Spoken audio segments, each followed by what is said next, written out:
The Bible's full of stuff you never read. You just can't keep it straight in your head. I'm gonna tell you now what's in that book. Okay, so look. Hey, so that was my theme song.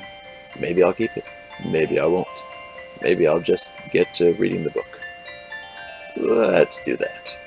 This is Genesis chapter 1, verse 1 through Genesis chapter 2, verse 2.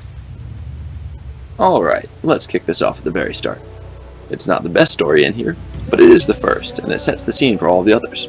Quite literally, in fact, since this is the chapter where God creates everything out of nothing. Now, it's commonly believed that God created the universe in 6 days, which is basically true, but he cheated a bit.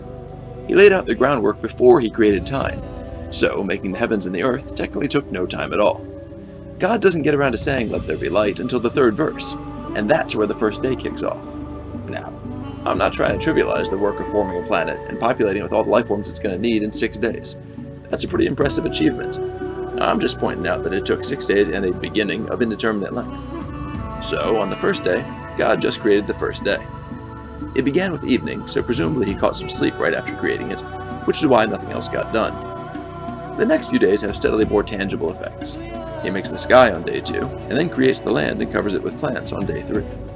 On day 4, he suddenly realizes that this light that he let there be isn't actually coming from anywhere, so he makes the sun, the moon, and the stars. On day 5, God gets back to Earth and makes the fish and the birds. They get blessed, but for some reason the land animals he makes the next day do not. It doesn't much matter anyway, because on the 6th day God also makes 2 humans, and gives them the same blessing he gave the birds and the fish, only one better. The birds and fish are told to be fruitful and multiply. Humans are told the same thing, and also to rule over all of the fish, birds, beasts, and the earth itself. That's sort of a raw deal for the fish and birds, but at least they got a day of being in charge.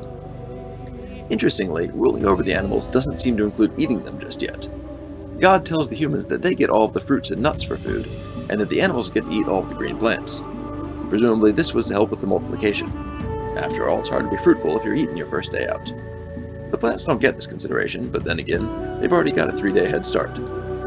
That brings us to the 7th day, whereupon, as you know, God rested. He's sort of famous for it.